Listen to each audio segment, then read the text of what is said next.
Buenas tardes, mi nombre es Lía Marisol Crespo Arguedas y les voy a exponer el tema perforación horizontal y perforación multilateral. Este tema corresponde a la materia de investigación de operaciones a cargo del docente el ingeniero Roger Condori Lizárraga.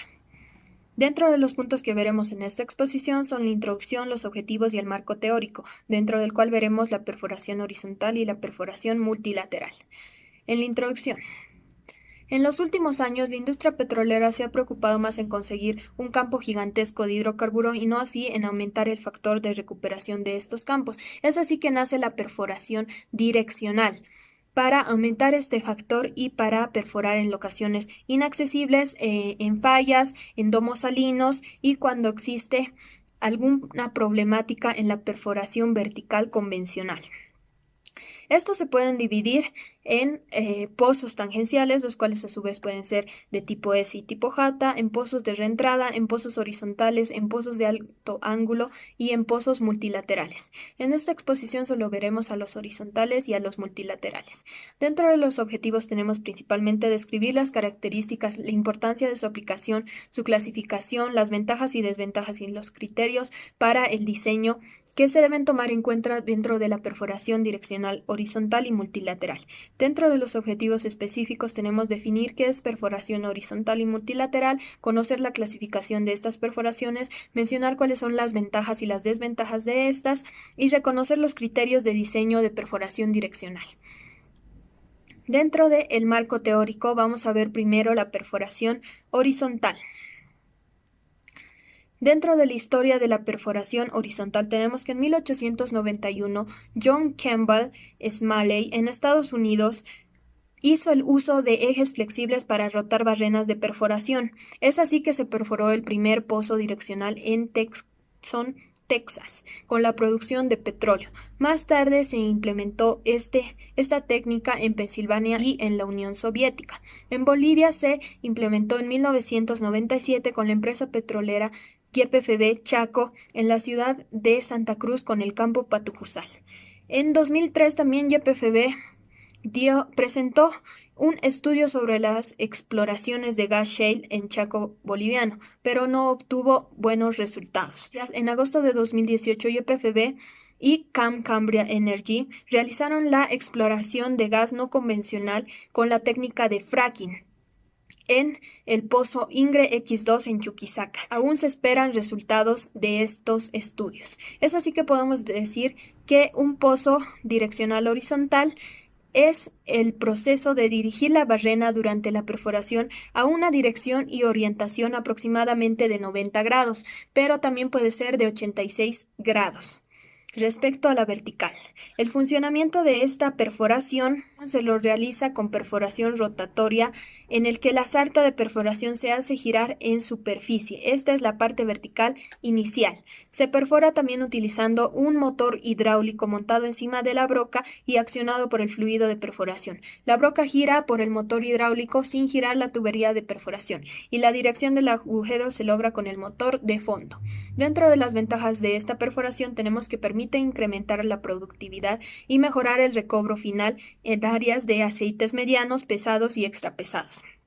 También aumenta el área de drenaje y el área expuesta al flujo. Incrementa la eficiencia del barrido del pozo con un espesor mínimo de 15 pies y retarda la conificación que no es deseada para la perforación de agua y de gas.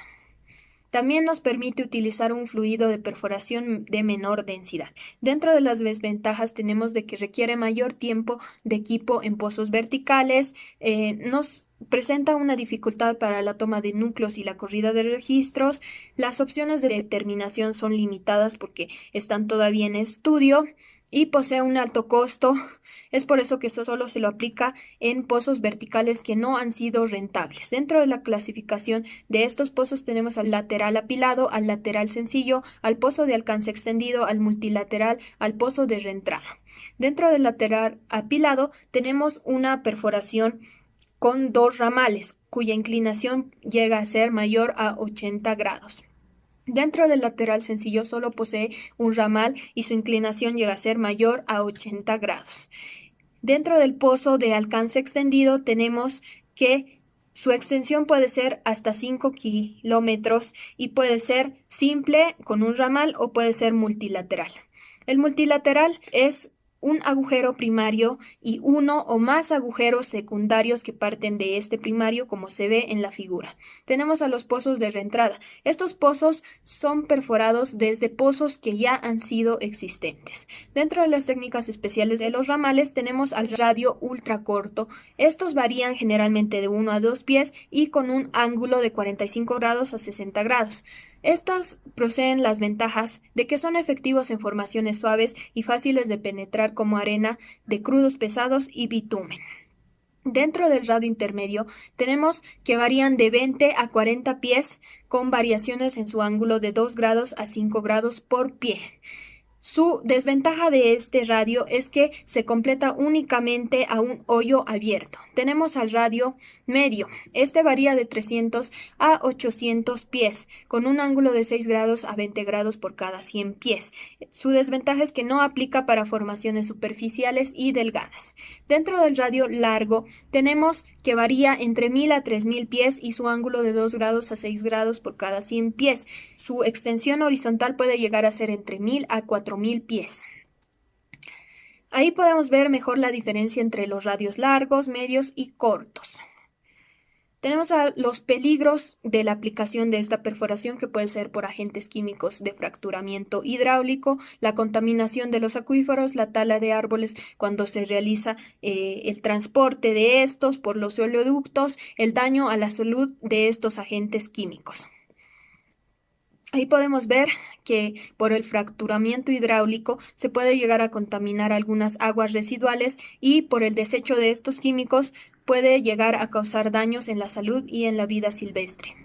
Dentro de los criterios para el diseño de esta perforación horizontal tenemos que debemos tomar en cuenta la capacidad del equipo de perforación, el diseño de la sarta, la trayectoria hidráulica con la limpieza del agujero. Debemos tomar en cuenta el torque y la capacidad de torsión y de la tensión de la sarta. Tenemos que considerar la tortuosidad y la riología. También debemos considerar la utilización del low wheel drilling. Dentro de los yacimientos candidatos para la aplicación de esta perforación deben poseer ciertas características que son con espesores mayores a 15 pies. Dependiendo de las características del yacimiento, sus profundidades deben ser de 10.000 pies o menos.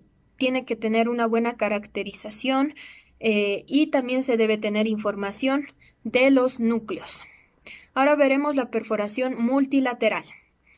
Dentro de la historia de a inicio de los años 50, el soviético Alexander Mikhailovich se involucró en el trabajo teórico de los científicos americanos Juren, quien decía que se podía aumentar la producción aumentando el diámetro del hueco del pozo en la zona productiva. Es así que Grigory propuso la perforación direccional multilateral con brazos en el campo Bashkira, en Rusia, y perforó 9 brazos desde un hueco abierto. En Bolivia, el primer pozo que se perforó multilateral fue en 2008 con 2 ramales a una profundidad de 7.884 metros en el campo San Alberto, Pozo Sal 15. Ahí podemos ver la imagen del pozo Bashkira. Dentro de la definición de este pozo podemos decir que es un pozo con agujero primario del cual parten varios hoyos secundarios en varias direcciones y su objetivo principal es reducir el número de pozos que se perforan. Se puede considerar también al slim hole como un pozo multilateral. El funcionamiento de según el Technical Advancement of Multilaterals, TAML, especifica cómo se encuentra el hueco antes, durante y después de esta junta y lo divide en 6 niveles. El primer nivel, que se puede ver en la figura de color rojo, nos muestra el pozo principal y lateral en agujero descubierto. El nivel 2 nos muestra el pozo principal revestido y cementado con un pozo lateral de agujero descubierto. En el nivel 3 vemos a un pozo principal revestido y cementado con una tubería de revestimiento corta anclada sin cementar. En el nivel 4 vemos a los pozos principales y laterales revestidos y cementados con una unión sellada. como se puede ver en la figura de color rojo. En el nivel 5 podemos ver la unión lograda con operaciones de terminación. En el nivel 6 finalmente podemos ver a los pozos principales y laterales revestidos y cementados con integridad mecánica lograda con accesorios. Es así que podemos decir las ventajas de los pozos multilaterales son mejorar la arquitectura de drene del yacimiento, mejorar la productividad, prevenir y reducir problemas de conificación de agua que no son deseados en la perforación e incrementar la eficiencia del barrido vertical y areal. Este también nos ayuda a mejorar el factor de recobro en zonas de baja permeabilidad. Dentro de las principales desventajas, tenemos que aún no se ha concretado una evaluación de riesgo operativo implícito en las operaciones. También la etapa de terminación aún existen detalles que se debe tomar en cuenta y que deben ser estudiados. Dentro de las condiciones más críticas es cuando en la etapa de la terminación se requiere el control de elevadas presiones de trabajo como las registradas en un fracturamiento hidráulico. Es así que podemos decir los tipos de perforación multilateral que pueden ser pozos bilaterales apilados, pozo bilateral tipo trinche, pozo multilateral ala de gaviota y el pozo multilateral con espinas de pescado. El pozo bilateral apilado, como se muestra en la figura, presenta dos ramales, uno debajo del otro, con un K1 y un K2. Tenemos al pozo bilateral tipo herradura, el cual se ve en la figura, es el pozo multilateral con dos ramales, pero estos están a la misma altura. Tenemos al pozo multilateral tipo gaviota, presenta dos ramales, pero estos se dividen después de una trayectoria horizontal. Tenemos a los pozos multilaterales de espina de pescado. Estos presentan varios ramales a distintas distancias. El pozo Jin 52H1Z fue un pozo de espinas de pez con 20 ramales, ubicado en Liaohe, China. Este dispone con un segmento horizontal de 1002 metros. Toda la longitud horizontal donde se dividían los 20 ramales eran de 1002 metros. Tenemos a la clasificación de acuerdo a la completación de pozos multilaterales que pueden ser abiertos con acceso y acceso limitado, pozos multilaterales a ala de gaviota y sistema multilateral completo. Dentro de los criterios para el diseño de estos pozos, tenemos que tomar en cuenta los factores de construcción, reducir la cantidad de slots en plataformas costa afuera y reducir el número de macollas. También podemos reducir los costos de terminación y reducir las cantidades de tuberías intermedias. Y ahora les voy a mostrar algunas imágenes y videos complementarios. En esta tabla podemos ver a los tipos de pozo horizontal con radio largo, corto y medio. En esta otra vemos el daño que puede llegar a causar el uso de los agentes químicos de fracturamiento hidráulico y la contaminación de estos en las aguas cercanas. En esta otra vemos el historial de la tecnología multilateral en pozos offshore y onshore. En esta otra vemos el esquema sencillo de pozos multilaterales como el doble lateral apilado y el triple lateral apilado. En esta otra vemos algunos complejos como el offset cuadrilateral plano, el trilateral inclinado y apilado. También tenemos el cuadrilateral radial apilado y el cuadrilateral radial.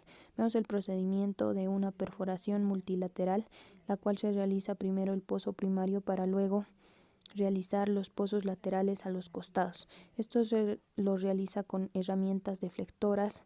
Una vez se introduce esta, se procede al ensanchamiento del diámetro para luego, con herramientas de medición, ver la inclinación y el ángulo de este. En este procedimiento de fracturamiento hidráulico, vemos cómo se pasan a los acuíferos para luego realizar una prueba de presión para cuidar estos acuíferos y no se contaminen. Luego se procede a la cementación y otra vez a colocar a la tubería de revestimiento. Luego se realiza la dirección de este con una herramienta deflectora para luego realizar las punzadas y por medio de estas fisuras salga la mezcla de agua y arena para la obtención de gas. Este procedimiento se repite. Eso sería todo. Gracias por su atención.